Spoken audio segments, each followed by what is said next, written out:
A very happy new year to you too, ladies and gentlemen.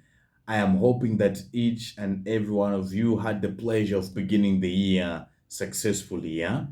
So in this year 2023, the very first video I'm going to make for us is on the German genders. So today we're going to specifically address on the genders of nouns.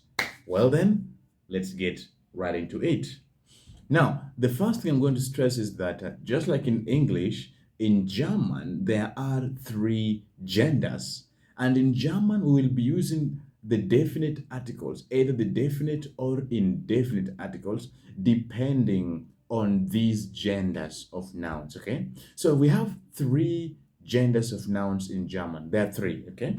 So we have the masculine, then there's the feminine, and then there's the neuter. So there are three: masculine, feminine, neuter, and masculine, feminine, and neuter. So as I've said, and like in English, whereby for all the genders, we normally use the definite article the. So in German, we have three the's. We'll be using them depending on the specific gender you are referring to. So if you're talking about a masculine gender, so in German, if it's a masculine gender, you will use der. That is der, der. Okay, der means there. So if it's a masculine noun, you will use der. And then if it's feminine, you will use die, that is die, die. And then if it is neuter now, you will use das. So remember, masculine, der, feminine article, die, and then neuter gender, das. So those are the definite articles. So all these der, die, and das, they all mean the. Okay? Then there's the indefinite article, which is in English, we know them as a. There's a and an. Okay?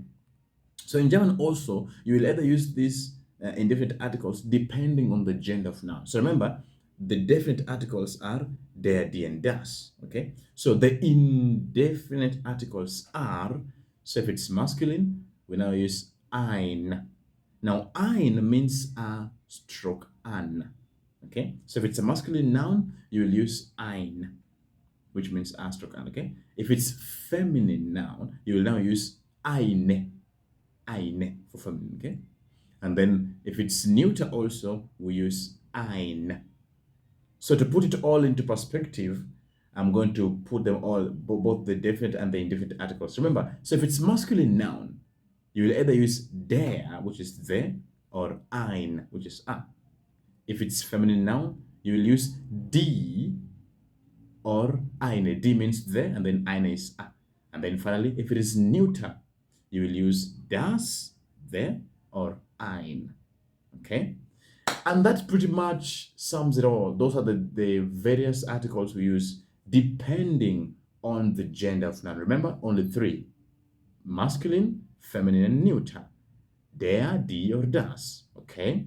Well then, that will be all. That will be all for this short video for welcoming us in 2023. As we continue, will be showing us in depth how to determine the genders of various nouns in German. Okay? Well then, I will be seeing you in the next one.